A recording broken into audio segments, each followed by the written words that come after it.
Good morning, everyone, and welcome to our breakfast session. Welcome also to day 2 of the URP 2020 conference. I hope you had very interesting contributions and talks yesterday during the first day. And we're starting today with this session called Food Chains in Urban-Rural Partnerships. My name is Sebastian Rogga. I'm a researcher at the Leibniz Center for Agricultural Landscape Research in Mönchengladbach in Germany.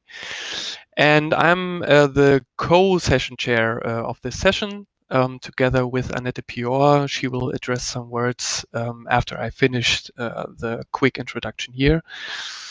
And as I said, we have a quite diverse session contributions today. So I will give you a quick heads up how we're going to do it. It will be, kind of a traditional session. So we have upcoming presentations between 15, 20, 25 minutes.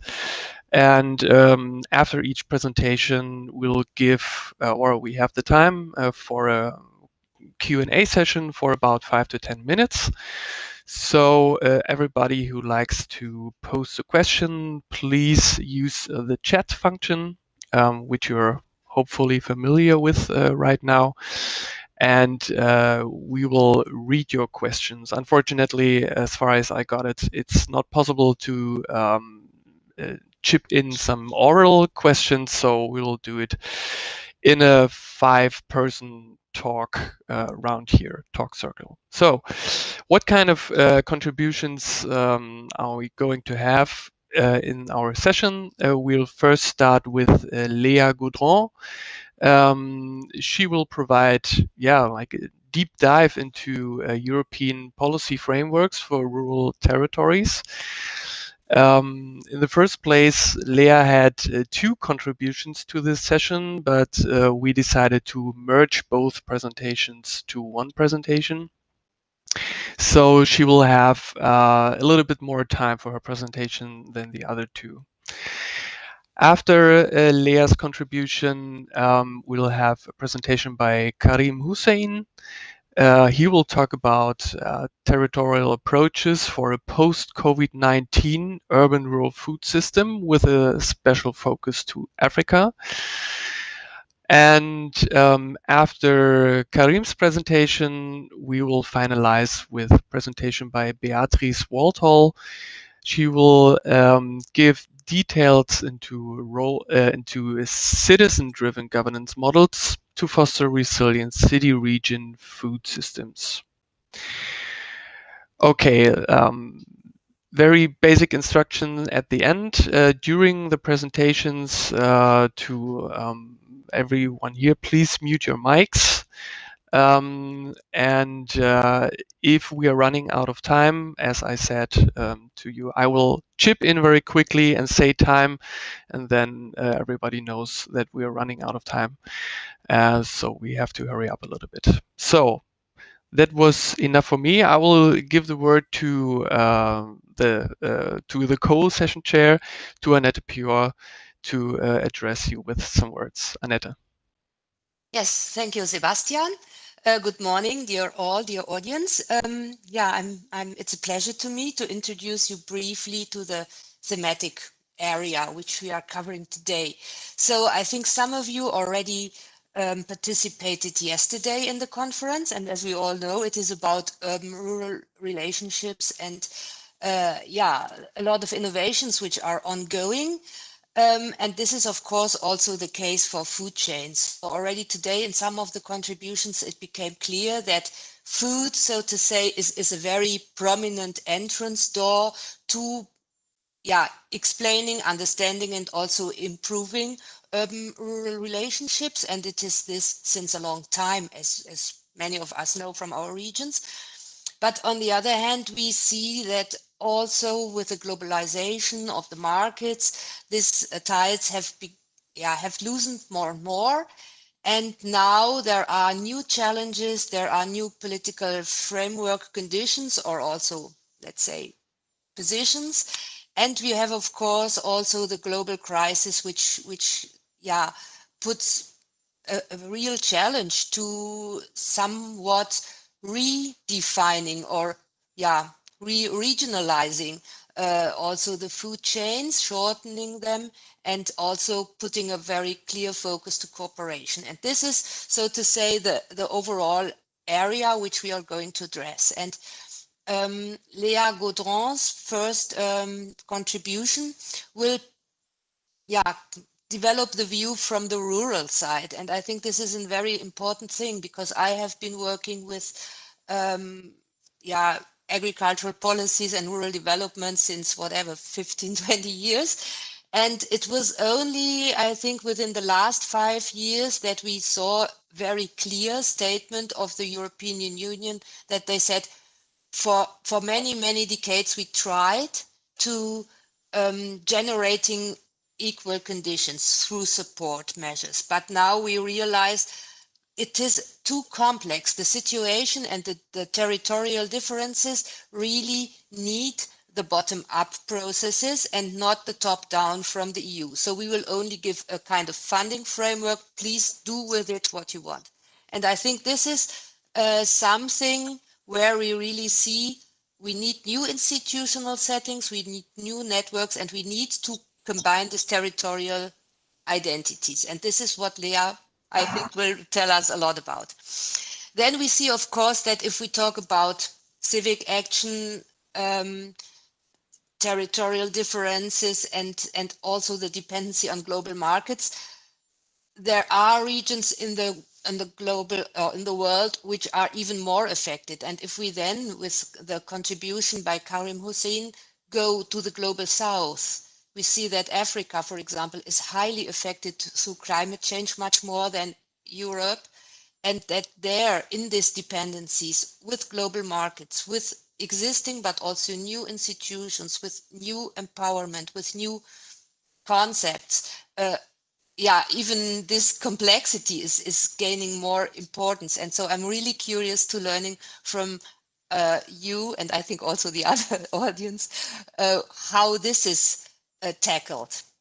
And then we will go again back to Europe, and we'll go into bottom-up processes and having a look into, let's say, civil society, administration, and farmer-related new networks which emerge in many metropolitan regions. And we will have a look into this new governance approaches and setting ups, and also the development history and what we observed there. And Beatrice Walthall will give us an insight into a new Horizon 2020 project, Food Shift, and the governance approaches across case studies in Europe. So I'm quite curious to learn a lot about cooperation, about new institutional and instrumental settings maybe. And so I'm happy. I would like to give the floor now to Léa. So please, Léa, and also the others later on, please briefly introduce yourself in the very beginning, and then, the floor is yours. Thank you very much, and this very thorough presentation. It really represents the intervention I'm going to make, so thank you. My name is Léa Gaudron, and I am the project manager and European Actions Coordinator for the international organization RED. I am speaking today on behalf of Gérard Peltre, who unfortunately couldn't be here today. He is the president of Rurality Environment Development, RED, and also of the European Countryside Movement. And this is both of those contributions that I will be presenting again in the name of Mr. Peltre. He was already here in May 2003 in Leipzig, where he had been invited in his capacity as president of the European Countryside Movement and of RED, and he then spoke at the conference of the Committee of the Regions on the future of the cohesion policy. He had already insisted there on the joint inescapable role of urban and rural centers in the development of the regions. And at the time, he had asked that a vision of strong and balanced interrelationships between cities and the countryside be included in territorial development plans of the regions. It is therefore with great pleasure that we return here today, this time online, in the beautiful city of Leipzig that we wish we could have visited, a European high place for inclusive cohesion. First of all, thank you for this invitation for your conference, and thank you also to the German government for having set the adoption of the European territorial agenda as the objective of its EU presidency. Regarding that territorial agenda, RED calls for an agenda that can convince and mobilize the citizens and actors of rural territories in innovative, inclusive local development processes, as well as organized intelligent cooperation between rural, urban, and peri-urban territories. It is through the prism of this objective of territorial cohesion with the aim of inclusion enshrined in articles of the Lisbon Treaty and in the Charter of Fundamental Rights that this intervention must be understood. This commitment for cohesion is at the heart of Gérard Pelt's convictions and at the heart of our organization as well, and it has always structured our actions. Now, the European Rurality Environment Development, is a European network of actors of different kind that all work for the development of rural territories, and we have been active since 1980. We have several European mandates, so we organize dialogues with EU institutions, with the European Commission, with the Committee of Regions, also with the European Parliament. Now that has an intergroup that focuses on rural, mountainous, and remote areas in which we are active. And we also operate on the territory of the greater region, so that covers Lorraine in France, Wallonia in Belgium, Luxembourg, but also Saarland and Rhénanie-Palatinate in Germany. And there we conduct research, experimentation, cooperation action, all on rural development. RED also coordinates the European Countryside Movement, which is a collaborative platform of 19 organizations, all European and all having the specific added value, that all work on rural development but with different perspective, and we all come together to give contributions, for instance, in this conference, and to support also the actions of one another. Now, regarding the importance of rural territories, it is a numbered importance, but I'm sure that you all know those numbers. There is geographical importance with 80% of the territory and half of the population and employment being in rural areas. But the recognition that we call for is more than just about the numbers. It's also recognizing rural territories as high stakes area for the EU. Those territories have their own personality and specific opportunities of development. They can be part of the solution in addressing their own challenges, but also global challenges. And they have the energy and the spirit to do so. We also see that rural territories are a mosaic, actually, of territories, very diverse, that each add to the European identity and values. Rural territories are also full of innovation. They are adapting to challenges, adapting to change, and they are already today facing global issues and European issues, and we need to really position them in that regards. And we see that rural areas and rural territories are looking for this recognition that requires a change of paradigm. We need to recognize the added value that they can bring, and we need to also capitalize on that added value and on that innovation in the rural territories, and as well as reduce the inequality that we can also see. The first example that always comes to mind is the access to high-speed broadband. That is really lacking in rural areas, and that is creating disparities and the digital gap. This is one of the inequalities that really needs to be addressed immediately. And we also need to support existing local development dynamics and also creating new local dynamics to provide adequate responses at the territorial scale. Now, on the table currently, there are new budgets being drafted that come with their share of unknown. But it will hopefully open up interesting prospects, for instance, with convergence of policies and more proximity between citizens and entrepreneurs, opportunity to double funding. We also see that there will be a greater autonomy to the states, so maybe more local strategies, and we wish that the budget proposal on the table will be able to mobilize rural territories and really allow them to offset their contribution to sustainable development. And this, the context of COVID-19 really creates a greater urgency for this mobilization for rural areas. We also see that the new budget, as it is drafted or proposed rather today, confirms and consolidates the CAP and the cohesion policy with slightly less budgets allocated. We also see that the EAFRD will be removed from the Common Strategic Framework. We argue that it should remain within so that we can better draft development strategies that work with cohesion policy, with the different EU policies. And we also see for now in the cohesion policy a provision on Article 5, which shows the support for territorial innovatives, but which will need to be taken care of because of the principle of subsidiarity. And we also need to organize a future linkage between urban and rural posts. All of these elements come in a current context that is uncertain because, as I said, of the negotiations of the MFF and of the future recovery plan, but also we have discovered this year the Green Deal, the Farm to Fork strategies, but we will see next year how they will be implemented, how they will interact with other policies.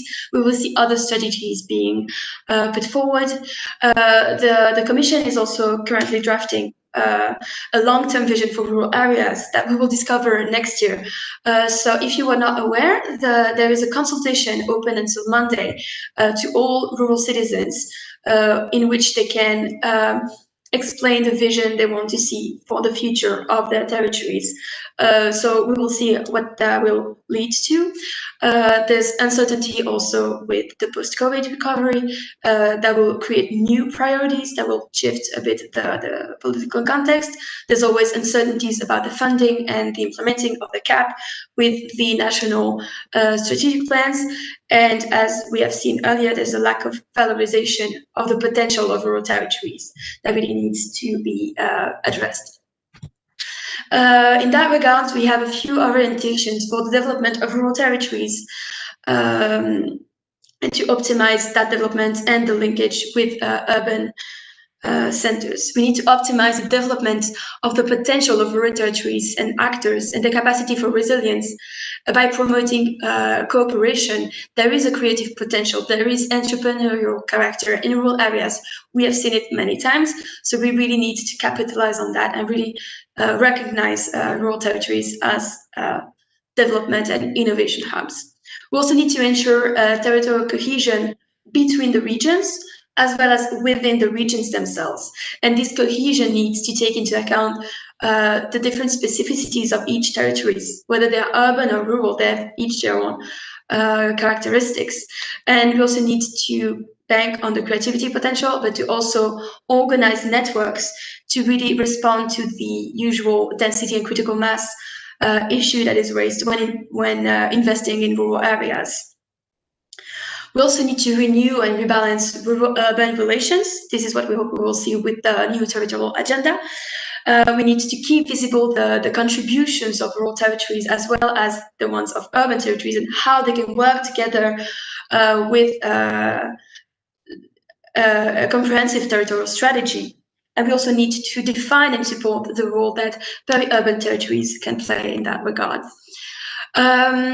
We at RED are supporting an integrated approach to territorial development, so really a holistic trans-sectorial approach that takes into account every actor and how to address the challenge of one specific territories, taking into account all the different aspects that can respond to those challenges.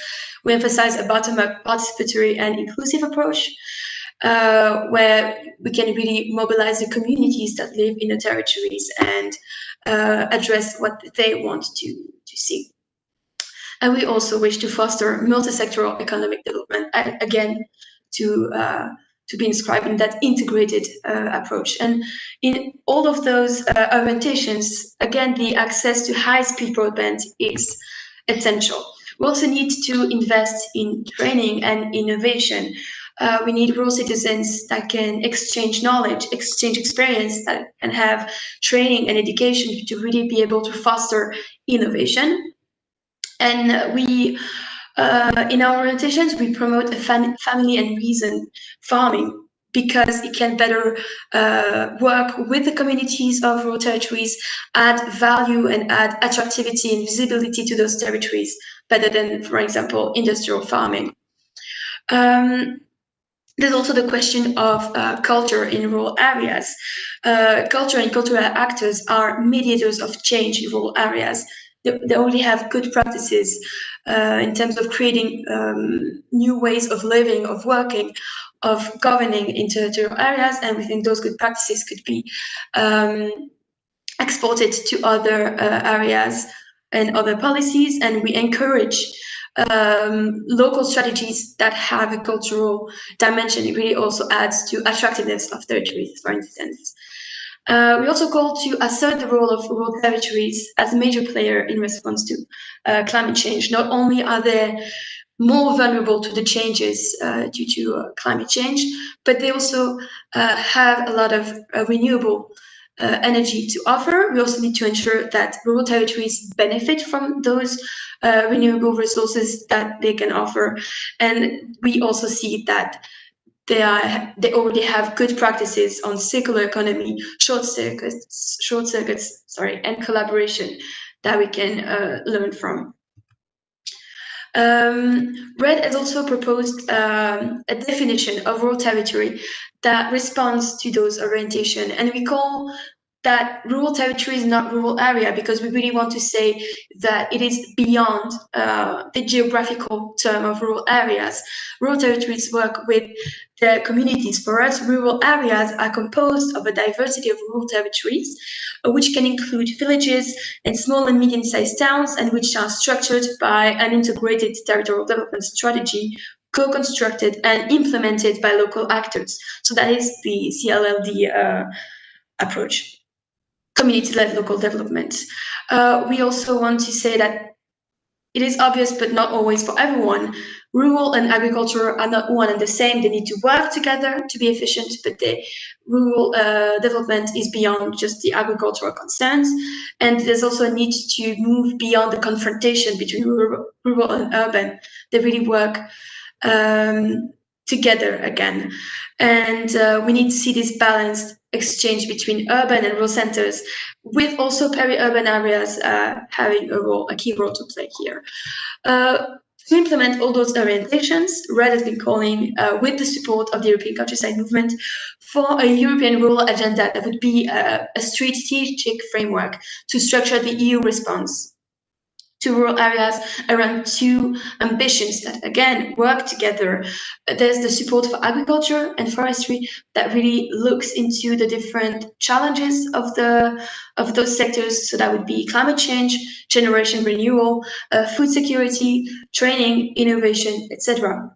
And the second ambition, and just as important, is the support for integrated sustainable development of rural territories, taking into account the diversity to really enhance the potential and meet current challenges. Regarding the long-term vision that the Commission is currently drafting, we see it as being, it can be organized around three main stakes. The first stake is supporting the development and implementation of integrated sustainable development projects in rural territories. So this really needs to be constructed around the sectorial objectives that we see today, but that needs to be organized together, all with projects and different actors such as farmers, NGOs, SMEs, public actors, all included in one integrated territorial strategy, and projects that are drawn up and implemented by local actors with local actors, that organizes relationships between all the different actors, public and private, and to organize really the cooperation. The second stake is supporting and accompanying agriculture and forestry in a territorialized way and sustainable way, to really have farming practices and fishing and forestry practices that work with the communities of the territories in which they live and in which they work, because a thriving agricultural sector in a dead rural environment does not benefit from anyone. It really all needs to work together. So we need to support farmers when they want to settle, when they want to innovate, when they want to be trained, and we need to really integrate those skills. And this is why, oh yeah, sorry, I went ahead a bit, but we have a few examples of agricultural practices that add value to the territory. So for instance, if you have agricultural production that is recognized as quality food, for instance, that drives in external visitors and external consumers to the area, and this can really add value. But this is where we need to have a transsectorial approach, because then we can also work with rural tourism, with other local shops and local communities to really build a comprehensive strategy to really bank on this production of agricultural goods. But if, from what I understood earlier, someone will also have a more thorough presentation on this. So it's very good to complete this presentation. And the third stake that we see really links the first two. We need training, exchange of knowledge, and we need to really be able to foster innovation through education, learning, and training in rural areas. With this long-term vision that is being crafted, we hope it will lead to better guidelines into European policies, and we also hope that it will lead to a European rural agenda. This call for a European rural agenda, we see that it is moving in the right direction. For instance, France has adopted a French rural agenda. There is one being drafted now in Catalonia. And we also see that the call for recognition of rural territories is also being addressed a little bit with, for instance, the long-term vision itself, or with the center of reference of rurality in the greater region. But this European rural agenda will need to integrate the principles of rural proofing into this strategic framework that we call for. And it would also allow to mobilize in a convergent and proactive manner all the budgetary resources of the European Union. This is the call for an interfund that RED has made, and that is also supported by the ECM. So more than just multi-funding opportunities, it is really organizing the interaction between all the funds that can address rural challenges by this interfund and by the European agenda. So this would be, the interfund would be a financial instrument to really make reality of the multi-dimension of rural areas and of the European rural agenda. And again, supplied by the various sectoral policies of the EU. And in our proposition, we argued it could be led under the authority of the President of the Commission and by a collegial conference of rural territories that would really address those issues. So that is all for my presentation. Thank you very much for your attention. Do not hesitate to visit our website if you want to have more information, or to send us an email, or even contact me through the conference app. And I hope this was thorough and understandable. Thank you very much.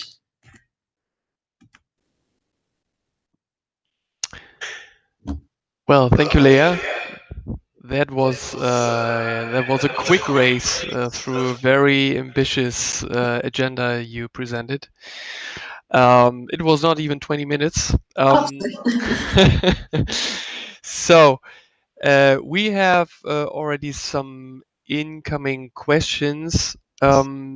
Before I go to them, are there any questions between the the presenters in our round that wants to be shared?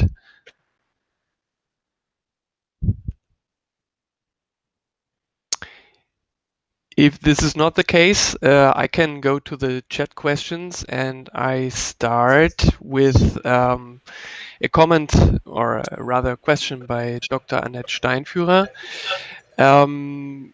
She heralds the hugeness of the agenda, but you use a lot the word "we," and she wants to know Who is we when you say we?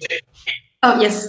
I was referring to our organization, which is a network. So this call for a rural agenda was drafted by a network of municipalities, public actors in rural areas, of citizens, of NGOs that all come together to discuss and draft those policy recommendations.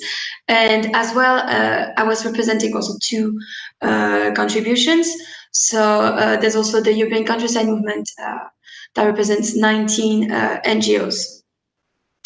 And also, I'm sorry for having gone so quickly through my presentation, but in my rehearsals, I was always way too long. So I was really trying not to be too long this time. So maybe I was too quick. I hope it was still understandable. Oh, that's fine. There are also some more comments coming in, which I would rather like to intertwine with some context, but this is kind of tricky. So I just read them. Mr. Henk Bowman from Matrix added some comments. And he said that in France, the government is rolling out broadband to all households in France. The countryside is first, as it is much easier than in cities. It is absolutely a game changer for the countryside. You see younger families moving in now. So this provokes a question, I think, to what Mr. Bowman said. Would it be necessary, or wouldn't it be okay to just roll out a quick internet connection to all over Europe instead of a huge agenda you presented to us? I know that's kind of a provocative question, but maybe you want to say something. I mean, yes, France is taking measures, but also in terms of broadband coverage. But what we see in France is that it is quite a specific case that is, I mean, each country in terms of their rural areas have different challenges. That is a given. But in France, there was this, they have been calling for a rural agenda as well in France, and now they have this rural agenda. So it is also within this French national rural agenda that the deployment of broadband is being brought about. And what we hear from rural actors in France is that they're very happy to see that their country has developed this comprehensive rural framework. However, because yes, as you said, a lot of families are moving to rural areas. They really need also to develop quickly infrastructure, access to services, and many other issues brought with this new rural exodus to rural areas. But what they say from this national rural agenda that they are very happy to see is that it lacks one clear political vision. It lacks an orientation. Where is this heading? It is just a series of measures, and the measures are all very good. But if you do not articulate them with a political vision, with orientations and somewhere you want to go, it's just a catalog of people doing what suits them. I mean, not really evolving comprehensively. And with local strategies. So there's just need one more step. And this is why, yes, the European Rural Agenda is a complex proposal, and it's very wide, but it's because we have seen from field experience that measures without orientation, without a vision, cannot go all the way, cannot really have a full long-term effect. If you do not have a project, something you defend, as soon as the measure is over, then you just move on and new issues raise, and you really did not evolve. So the European Rural Agenda would just be a strategic framework. It would not be addressing, saying that in all of Europe, we all need to do exactly this, but it's just ensuring that all countries and local actors have the necessary tools and have the necessary recognition and means to really implement their local strategies. And we really call for a bottom-up approach. The two main messages in our orientation is an integrated approach that is transsectorial, that is comprehensive, but also that is community-centered, that is centered around the people. Yesterday we were talking in a session on smart villages, which is interesting initiatives that we see all over Europe, including in France, and that also happens thanks to broadband, which is a tool. But we see that for those smart villages, for instance, the most important element is the people, is the community, and having local actors that are willing to work for their communities, that work for their territory, and to work for the strategy that they have drafted all together. So this is also the aim of the rural agenda, to empower those communities and those local actors. Mm-hmm. Well, thank you for your response. Mr. Bowman is continuing commenting very interesting things into the chat. Excuse me, Mr. Bowman, I would jump over it now. I think everyone can look into the chat. And I want to go to a question by Mr. Jüttner, who's asking, or he thanks you for the interesting input. And he asked, how is your view on the new territorial agenda regarding rural areas? I think a little bit of your answer was already, or a little bit of that question was already answered by yourself in the last answer. Do you want to comment on this question once again? I will be quick because, as you said, I've already touched a little bit on that. We have two sort of general asks for the territorial agenda, is that it can convince and mobilize the citizens. That's what I was just explaining now, of all territories, whether they are rural, urban, and peri-urban, in inclusive, innovative local development processes, but also organize intelligent cooperation between all the territories. And in that sense, I would be happy to share it if you're interested. During the COVID-19 crisis, we have been developing also our action in terms of territorial cooperation, and we have been working in the case of France between our organization, also the National Organization of Territorial Balance, and an organization that is called France Urbaine, that centers big metropolis in France.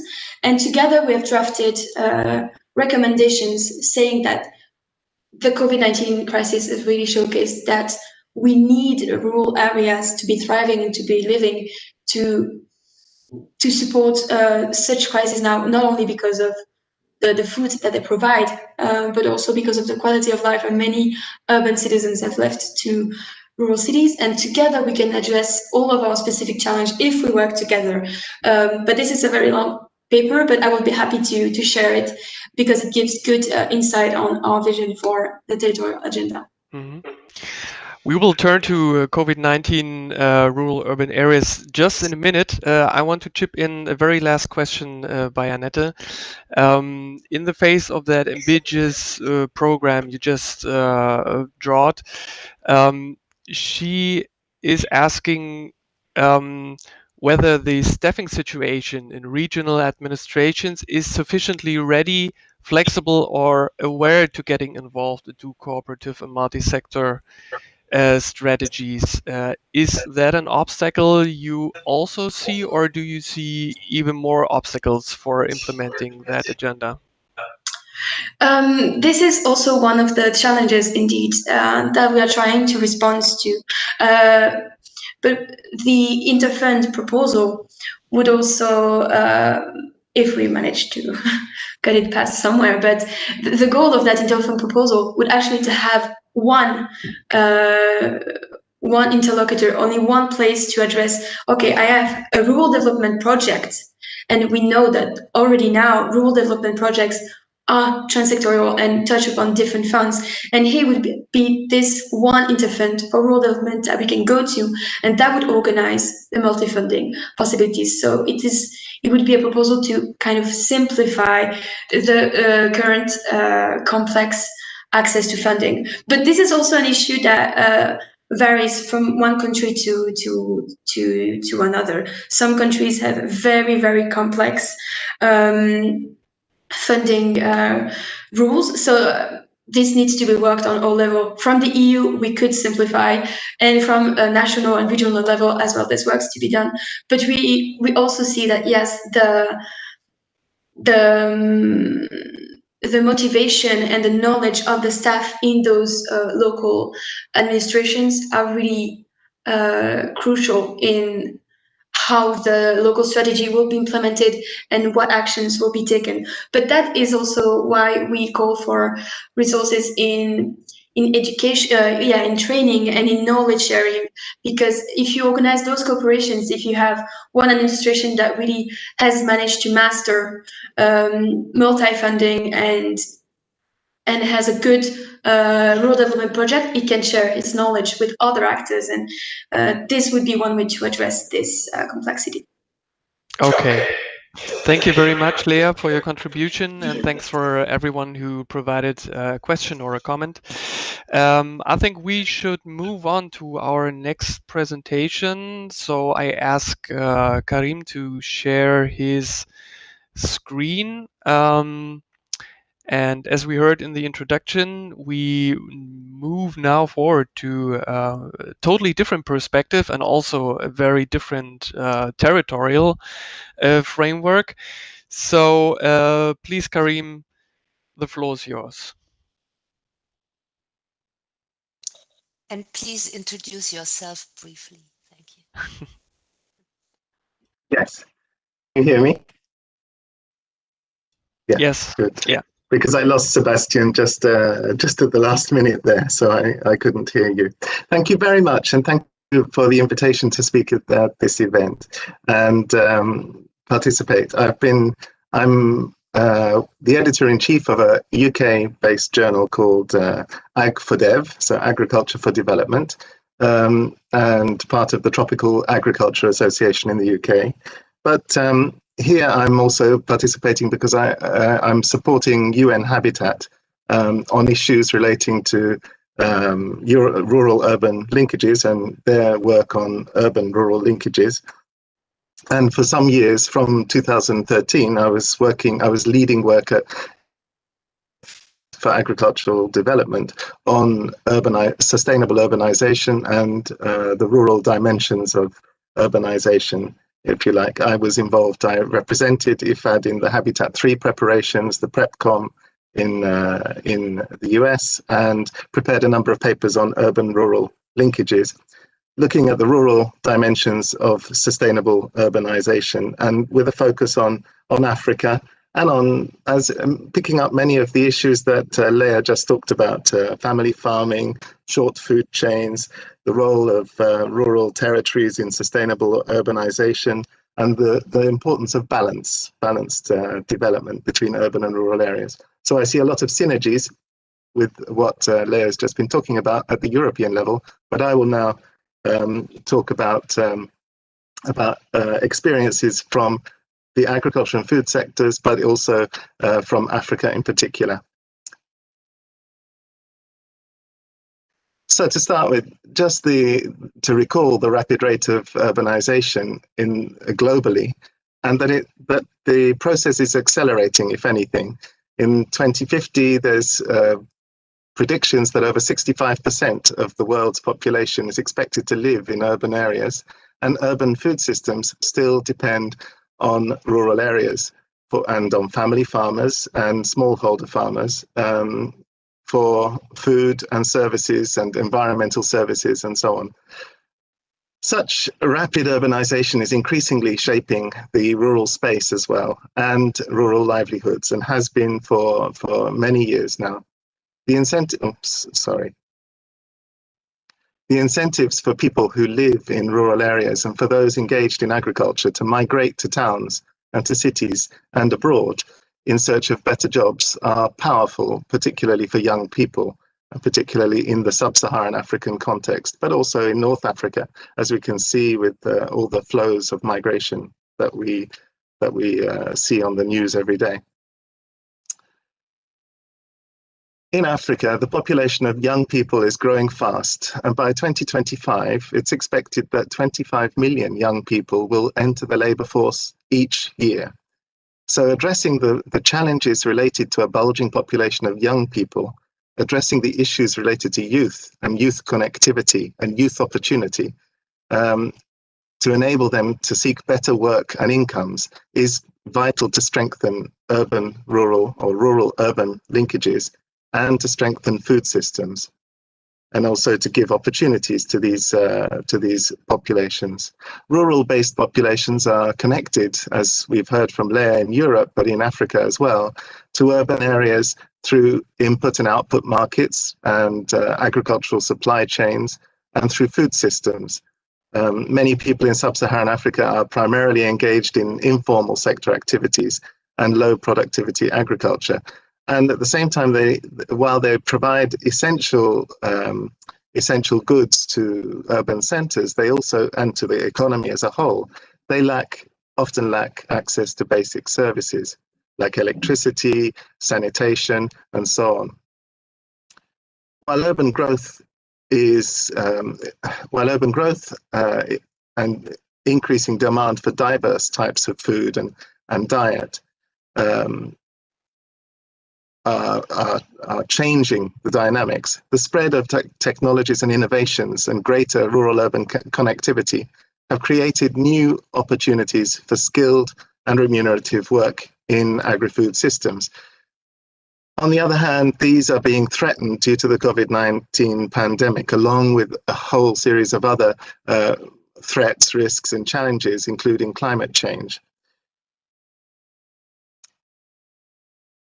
Family farmers, particularly smallholders, and this, I was glad that Leah emphasized the role of family farmers here, produce 80% of the world's food and are in the front line in Africa as well for facing the effects of climate change on livelihoods. Changing food consumption patterns are shaping the demand for food in rural and urban areas alike. And rural poor people and urban dwellers are changing their diets, increasing consumption of non-grains and increasingly turning to processed foods. And often these are imported.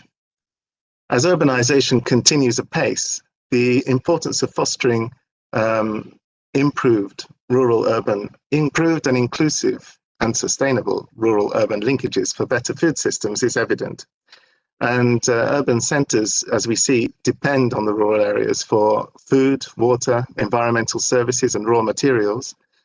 But infrastructure, as I mentioned earlier, in rural areas is poor, and the environmental and climatic conditions on which rural people rely, particularly in Africa, are under threat. Extensive work by UN Habitat, who have enabled me to participate here as well in this event, and a number of other analysts and institutions, has demonstrated the importance of fostering inclusive and sustainable urbanization and food systems. UN Habitat has been working for many years now on rural-urban linkages, urban-rural linkages, and published some years ago a document entitled Urban-Rural Linkages, Guiding Principles and Framework for Action to Advance Integrated Territorial Development.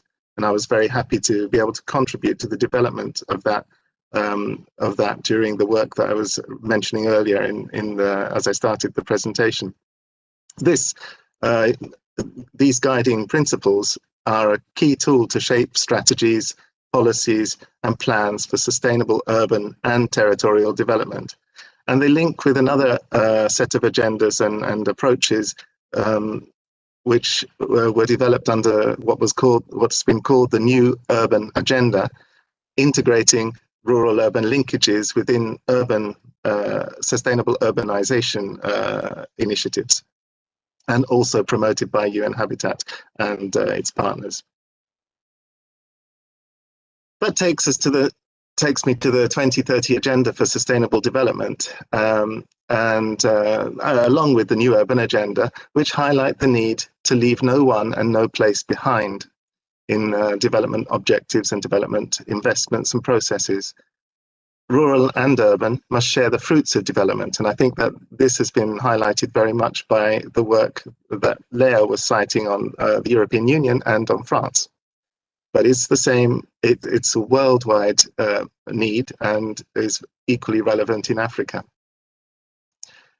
How do agriculture and rural development adapt in a world of rapid globalization and urbanization, and how to reduce hunger, food security, and contribute to eliminating poverty? Well-functioning and inclusive agricultural value chains and food systems are key to responding to that question and to building what Lea also refers to as mutually beneficial rural-urban linkages. And so a territorial approach, and we see this emerging in the European context, but in the rest of the world as well, in Latin America in particular, and then also in certain African countries now. A territorial approach can be valuable to better address development challenges related to rural-urban linkages across both space and food systems and the populations that live and contribute to those food systems across different types of urban and rural, more urban settings. So in this context, many have agreed that place-based, multi-actor, multi-level territorial approaches promote inclusive development for rural and urban-based people. COVID-19 has, of course, transformed the world as we've seen it in the last year or so. And so this new global development context, which has dramatically changed with the COVID-19 pandemic, is one that all countries need to adapt to. For developing countries, the reversals in development gains and increasing risks are very real. COVID-19 poses a threat to the global economy, to society as a whole, to urban and rural development, trade and food systems at all levels. While it began as a health crisis, it has clearly become an economic, food security and income crisis. The response has entailed severe disruption to production and supply chains in almost all sectors, not least food and agriculture. And at the same time, we see that sub-Saharan African countries already face an issue of debt, which has been increasing over the last 10 years. But debt ratios in sub-Saharan African countries had already risen sharply before COVID-19, and is now sub-Saharan Africa is now looking at a record 3% contraction in the economy in 2020, while facing higher debt. Debt to GDP ratios have doubled in the last decade to 57%, according to the IMF. So it's a very serious situation that's emerging, not only for food systems, not only for agriculture, but also for the economies as a whole, the global economy, but also more damaging perhaps because they're less able to cope with it, the poorer countries in areas like sub-Saharan Africa. Many are now urgently seeking to transform our ways of living and our societies in order to respond to the disruption of COVID-19. They're seeking ways to build back better, as governments are talking about, and the OECD is talking about, and many, and the UN system and so on. They want to build back better from the COVID-19 pandemic and foster a shift. Maybe some are arguing for a deeper shift to a production from a production and consumption paradigm of the economy. A consumption-oriented paradigm to a production and consumption paradigm that reaffirms sustainability, balance, and inclusion. And I think that this journey towards social, economic, and inclusive development is very important, both for rural and urban communities and areas, and is one that we need in order to transform futures for all in a mutually beneficial development process. There have been various calls to action on COVID-19 regarding agriculture and development by eminent people who have signed calls to action and shared them with governments. And many of these indicate the need to promote better farming practices and more sustainable food systems on the agriculture and food side. But then there are others which are emphasizing a broader social and economic transformation in the areas that I've highlighted. We've got also at the same time the One Health approach developed by the World Health Organization, which may be particularly helpful in the response to COVID-19 related development challenges. And this is something that can integrate the health-related concerns generated by COVID-19, the need for hygiene measures, for other types of measures in all value chains and supply chains, and in all types of economic activity.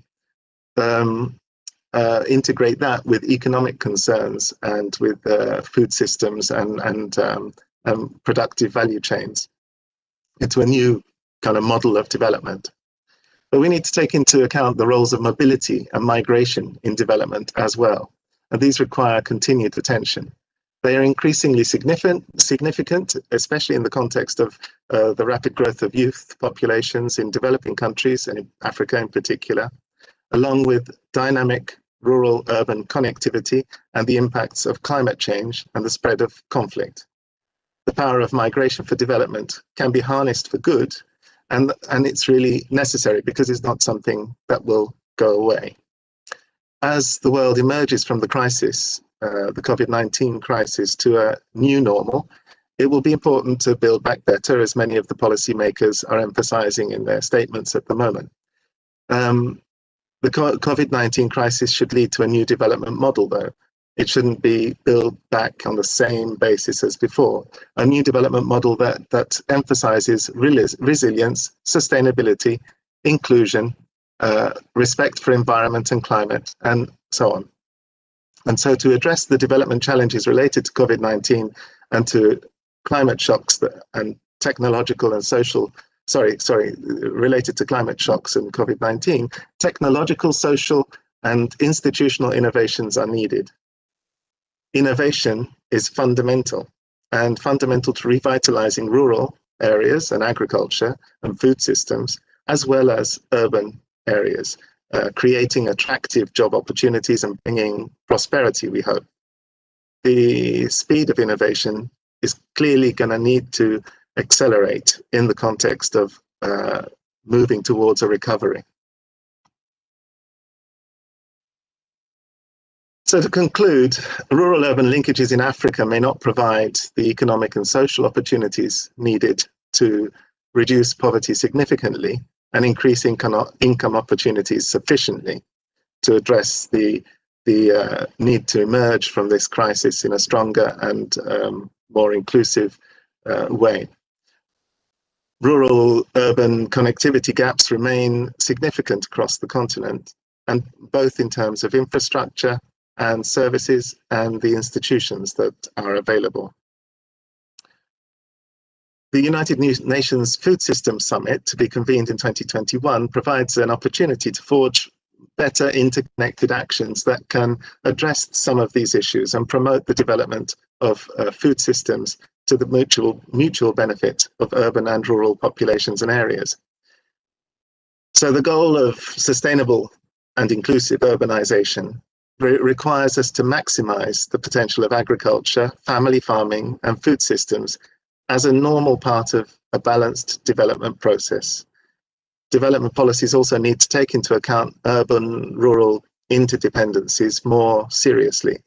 But the connectivity of urban centers to rural areas does remain weak in many, many contexts. So development policies need also to systematically integrate the rural dimensions of urbanization. Now, these conclusions for me lead to 7 priorities that I would like to identify for policy and action to promote inclusive and sustainable territorial development that we can reflect on in the discussion, and I put them on the table for us all to think about, and we take them away and reflect on how we can act on them. The first is fostering the uptake of inclusive and participatory territorial approaches to development. which Leah referred to in the European context, but also across developing country context, this is equally important. For example, through the implementation of the UN Habitat national urban policies and the urban-rural linkages guiding principles that I referred to earlier, and various national and regional territorial development approaches and plans that can take into account rural-urban linkages in a serious way. Secondly, the need to invest in smallholder and family farming and in the development of short food supply chains for intermediate cities and urban centres. These have become very important in some areas in the context of the COVID-19 pandemic, the need to reconnect to local production in order to, or more local production, in order to ensure food security and functioning food systems for all in developing country contexts. Thirdly, continue to focus on improving food safety, effective cold chains for transporting food, increasing quality of products and the traceability of agricultural products and branding. All these are essential to ensure food in urban areas is fresher, is cleaner, more nutritious and safer. Fourthly, identify and invest in measures to harness the productive and social power of migration, as I mentioned earlier, and support the use of migrant remittances back to developing country contexts for a more inclusive and sustainable development process in developing countries. Fifthly, it's also important to build on the positive impacts of rural-urban migration and remittances, encouraging these investments in disadvantaged rural people's productivity. Sixth, establish skills development programs to foster innovations that are tailored to the opportunities, particularly for young people and for women in agriculture, whether in urban or rural contexts.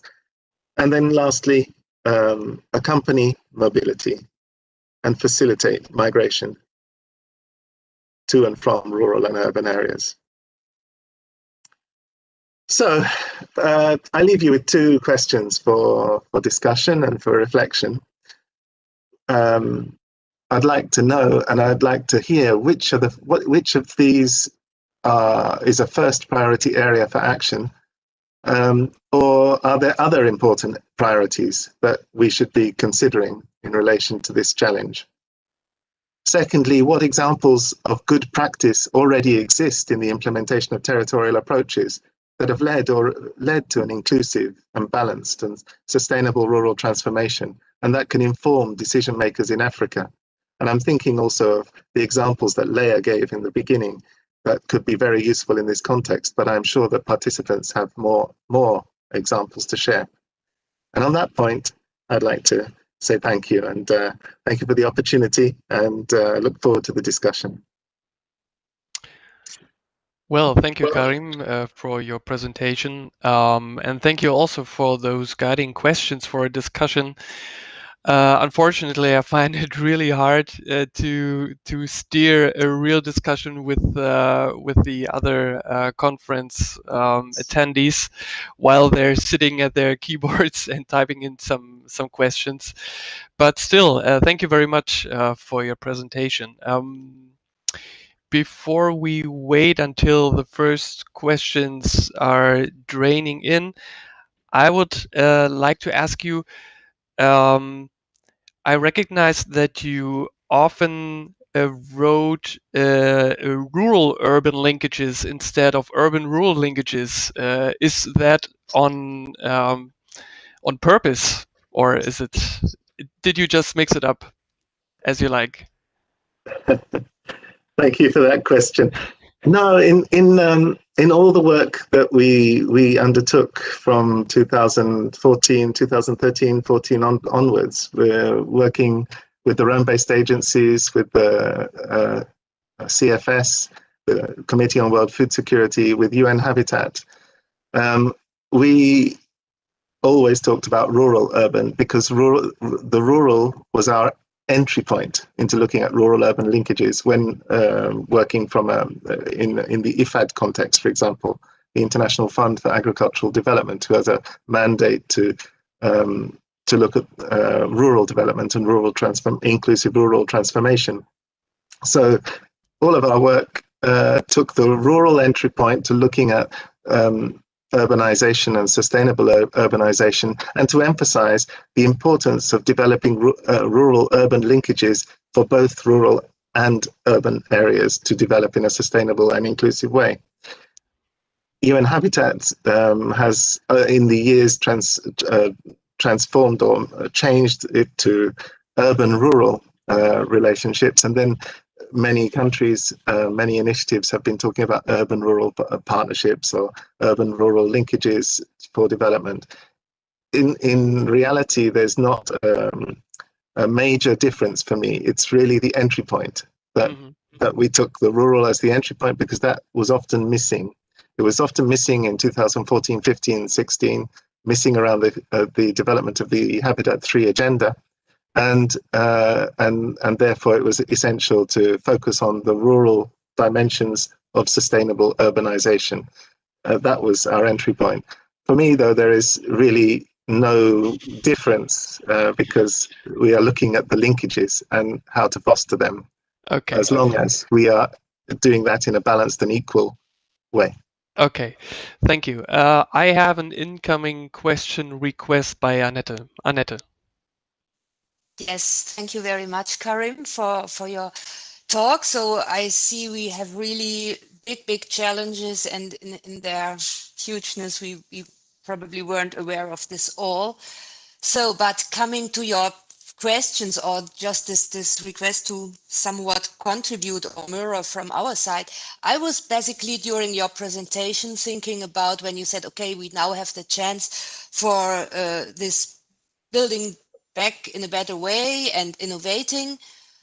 I came from our European point of view and thought, okay, basically there are two levers for the farmers. Either we go via the value chain, and then I have to admit I had first of all this element of processing in mind to think about, okay, what about processing? And then you came up with one slide showing, no, it is about distribution, and it is about cold chains, and it is about transportation infrastructure. So actually this, let's say, the whole thing from maybe reducing food waste already before harvest, during harvest, over processing, over distribution or transportation, distribution, retailing, etc., is obviously much more open, or there is more space because it is less established in a way.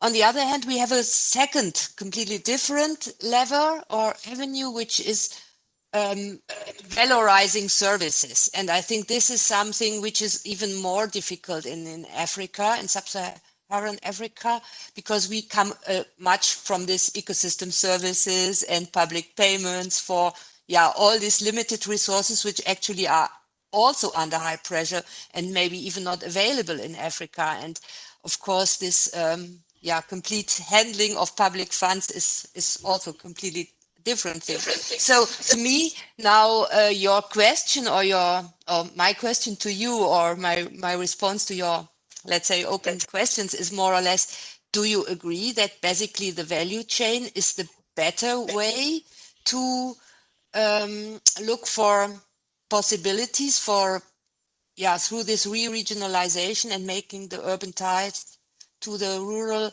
to getting at least local value generation done? I think even if we consider that in the global world we go towards shifting diets, we go towards having less meat, less demands on foodstuffs. So what's your view towards these two, let's say, levers via services or via value chain? Thank you very much. I don't think, personally, my view is that it's not one or the other. I think that we need to look at all parts of what we might call supply chains or value chains in one context, but we might call them food system another. We need to look at the inputs, the capacity for production, the links between producers and markets, and to make those safe and efficient. And that's a big challenge in many developing country contexts, and not least in Africa. But we also need to put a lot of emphasis and investment on processing and on marketing, processing, and on the development of factories, rural industrialization, which is not happening very fast in many countries in Africa. Now, to your the specific question on value chains, I think that perhaps it is better, and I'm not saying this just because there's the UN Food Systems Summit coming up next year, but it may be better to talk about food systems than value chains and supply chains. A supply chain and a value chain approach is maybe it leads us to think too much of agricultural production and then distribution and marketing, rather than looking at the whole system.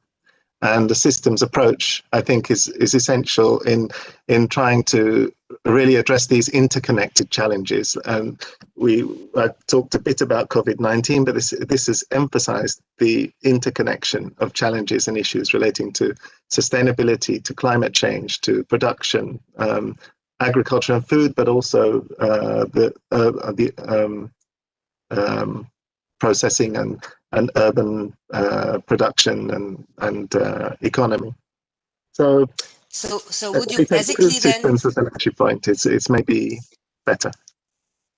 Okay, so I understand then in a way that also when you really emphasize so much the food system, we basically in principle finally have to come up with saying it is not a separate thing, but we even have to think about the landscape aspect, the question of land use and resource use, which then only enables the supply chains also to change, to get a certain stability, to connect the consumer even to the way of production and of how production uses resources with, let's say, if possible, new management systems like yes, I fully agree, etc.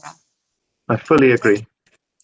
That's but in all this, a place-based, people-centered, participatory and territorial approach is very important.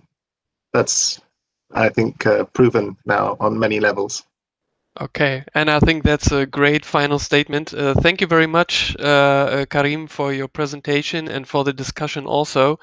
I would love to hear some more information on strategies in Africa, how to cover or how to meet the COVID-19 crisis, because I think the news coverage in Europe is very low on that entire issue. But I think we have to move on to our next and last presentation by Beatrice Waldhall. Beatrice, please share your screen and the floor is yours. And as with the other presenters, please introduce yourself in the first place.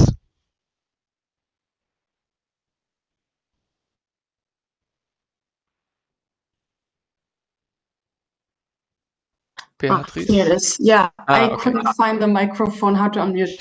Thank you, Sebastian. Hello, everyone. Thank you also from my side for the invitation. My name is Beatrice Waldhall, and I also work at the Leibniz Center for Agricultural Landscape Research, which explores ecosystems in agricultural landscapes and the development of ecologically and economically sound land use. And city region food system governance, which is my field of expertise, is also one subtopic of the ZALF. And today I will talk about citizen-driven governance models to foster resilient city region food systems. I shift my focus a little bit more towards the urban areas, but also in connection to their hinterlands. As we have heard from the other presentators that the urban regions are fundamentally linked to rural regions as well, and the the changes or the dynamics we can see in urban regions has an impact. Yeah, you can also see that I put the word citizen-driven in parentheses throughout the presentations. I will reveal why. But first, I would like to give you some backgrounds. Current dynamics that we can observe is that in search of adaptation strategies for more resilient food systems, city regions, oh, why is it continuing? Sorry. City regions are currently transforming their food governance at regional level by experimenting with multi-stakeholder and network governance models. And within these processes, citizens are central to the development of food system policy innovations. And also another building blocks are systemic and collaborative approaches that we've also heard from Lea and Karim so far. They both highlighted the systemic approach and integrative cross-sectoral, but also, yeah, collaborative participatory approaches. And when I speak of citizen-driven governance models, what am I referring to? I understand this as a governance model that uses everyday practices and or everyday food practices and community practices as a starting point to inform decisions, develop food policies, and shape food productions and consumption behaviors. So in other words, instead of corporations, it is rather citizens or local governments and local businesses together which set the rules of the system based on their lived experiences and everyday food practices. It is also a little bit more complex that the boundaries are blurring between, so shifting away from the sectoral approach that says we have citizens, businesses, and the state or the government in separated fields, but instead it's actually much more complex and integrative. As we all know, each one of you may be a researcher, also a mother or father, and a consumer and a citizen as well. And we experiences that in some cases, for instance, in Berlin, we can see that food citizens or active food activists that were active in promoting food change or food system transformations, then got a job in the government and now work from the government to promote these changes. So the question, is it citizen-driven or bottom-up or top-down, is not so easy to answer anymore. But what we can see is that the perspective, the values, the incentives for this transformation is not necessarily economically driven anymore, but has a more public perspective. So, for instance, seeing food more as a public good than a commodity. And this raises some important questions. For instance, how can administrative silos and hierarchical separation in city region government structures be overcome? We also heard this earlier, but also how can political space, multi-stakeholder arrangements, citizen empowerment, and decision-making processes be created? We can also see that citizen-driven governance models not necessarily always come from bottom up. Sometimes the citizens have to be activated and motivated and empowered to even be capable to articulating their perspective and interests. But sometimes we can also see that citizens do become active. And we asked, how do citizens utilize existing and or build new governance structures in particular contexts to shape tomorrow's food systems? And to answer these questions, the Food Shift project is one framework where we will study these questions and hope to find some answers. Just to give you some background, what is actually Food Shift 2030? It is an innovation action project funded by the EU Horizon 2020 program. And the project aims to launch as ambitious citizen-driven transitions of the European food system towards a low-carbon future, including a shift to less meat and more plant-based diets. And within the project, it establishes so-called accelerator labs for maturing, combining, upscaling, and multiplying existing food system innovations across 9 frontrunner city regions. So there might be some really interesting cases that we call food system innovations in terms of governance or even food production, food provision, and so on and so forth, but they're very, very small. And through Food Shift, we hope to give them the necessary support to upscale them, to make them more systematic, and to spread them to other regions. And the accelerator labs will also work on co-creating food system governance strategies, which is the work package that I'm also leading in, to support the food system innovations and to democratize food system governance in the participating city regions. And today, we will look at 3 out of the 9 European city regions, namely Barcelona in Spain, Berlin in Germany, and Ostende in Belgium. And those 3 examples provide some empirical insights of new modes of food governance. And the 3 different models or examples will be discussed regarding their organizational structure, their level of participation, and also their policy issues. Here you can see an illustration that we developed just to kind of map the participating regions.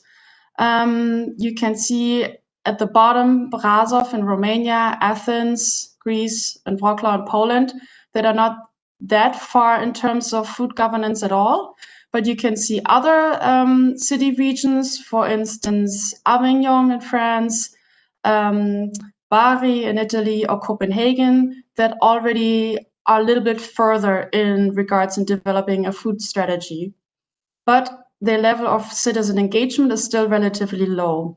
So today, we look at these examples where we can see there's some seeds or some indicators that the citizen engagement plays an important role. However, in each of the cases, the civic engagement is very different. So the intensity, but also the modes of how the citizens are engaged.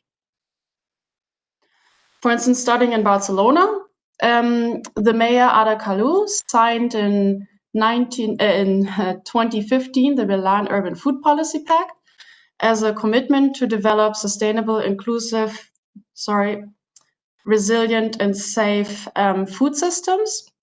And this paved the way for the Barcelona City Council to promote systemic and cross-sectoral approach towards food policy at the local level.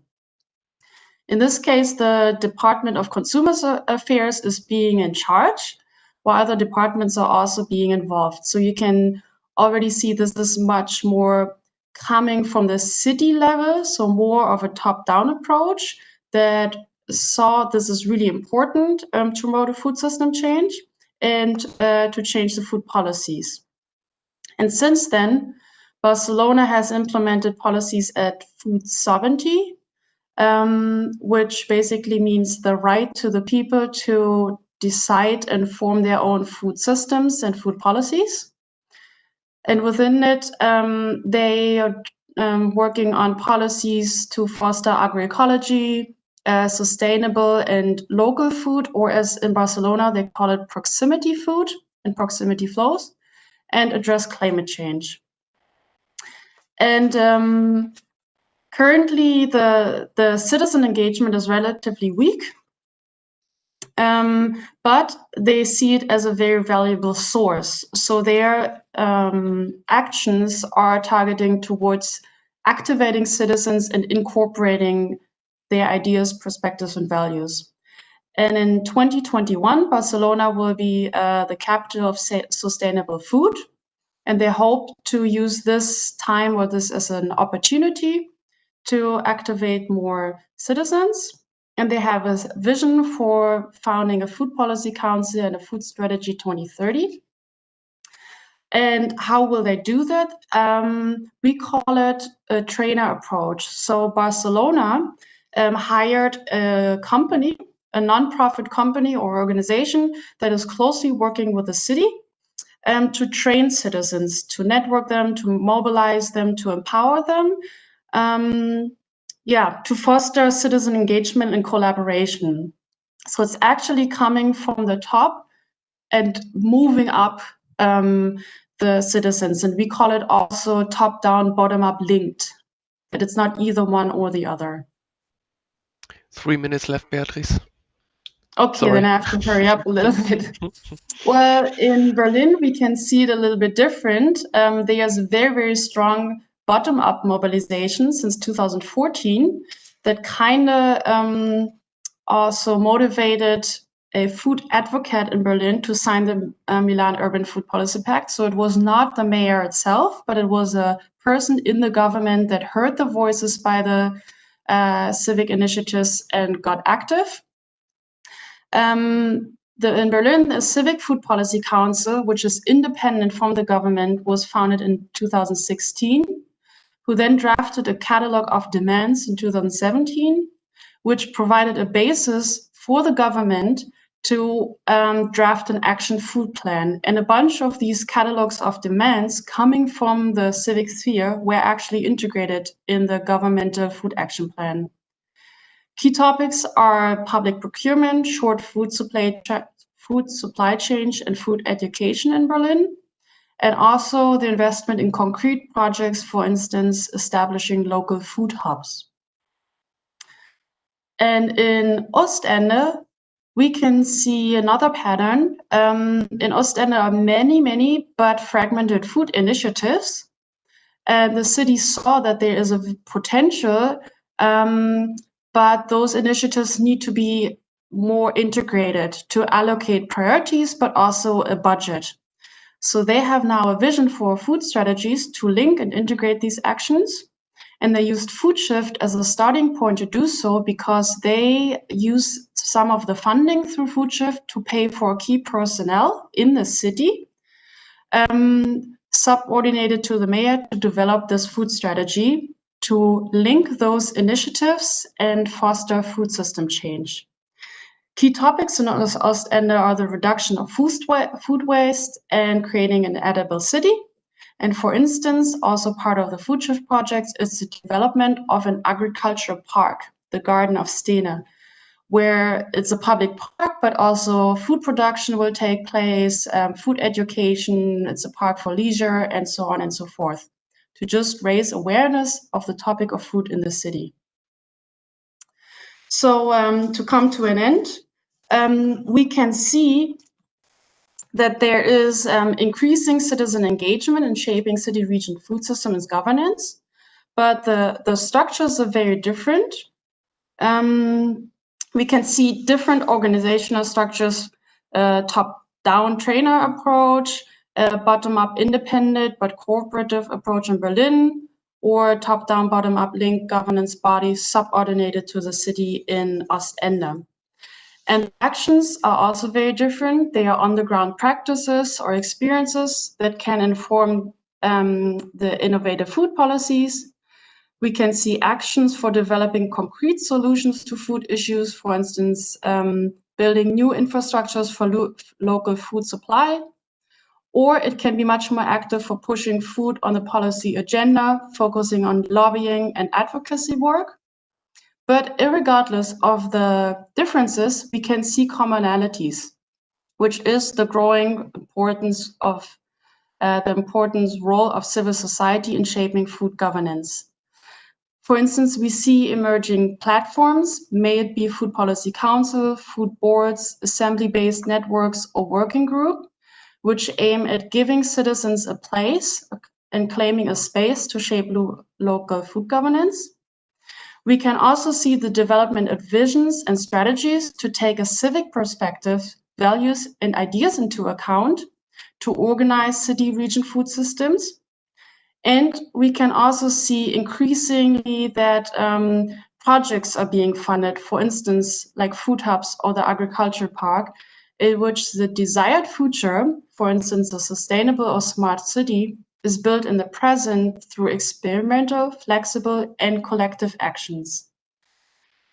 And one message of the food shift, for instance, is also food shift transitions towards the future of food, which is low carbon, circular, and plant-based. And I think all these actions across the European regions are working together towards this goal, but from many different directions with many different contexts.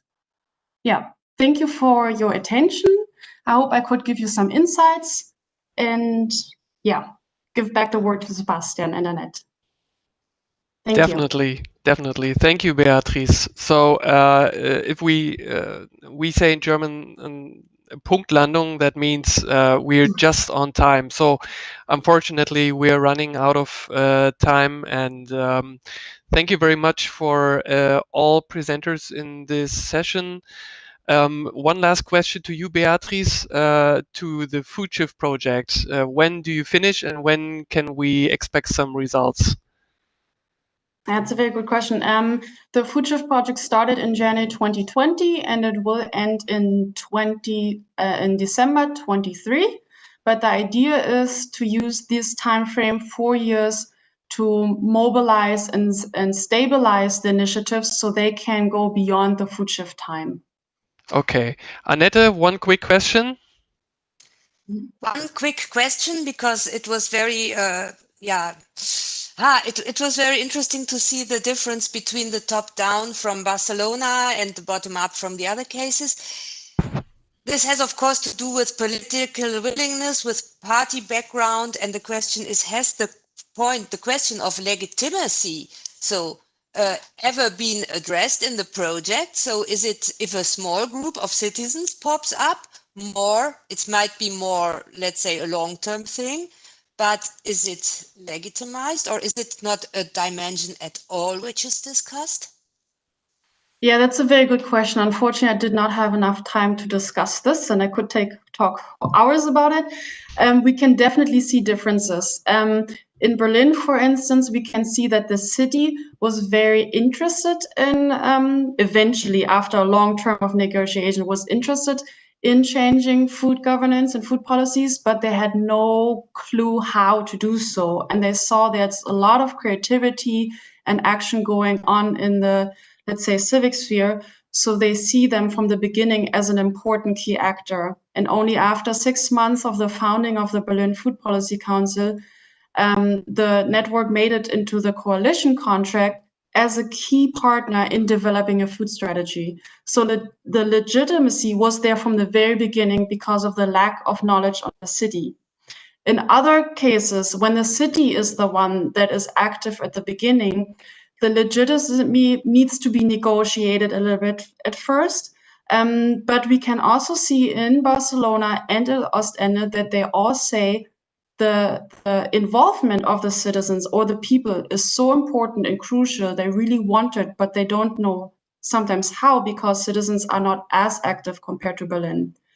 But I would still say that it is, they all see the crucial role. And in the examples I presented, it's not so much negotiated. In other examples where the process is not as far, it's much bigger question. Okay, thanks for everyone. I think before we get kicked out by the technical staff, I want to say thank you once again. Enjoy the rest of the conference and see you. Bye-bye. Also from my side, many thanks. Was really a very lively discussion and good presentation.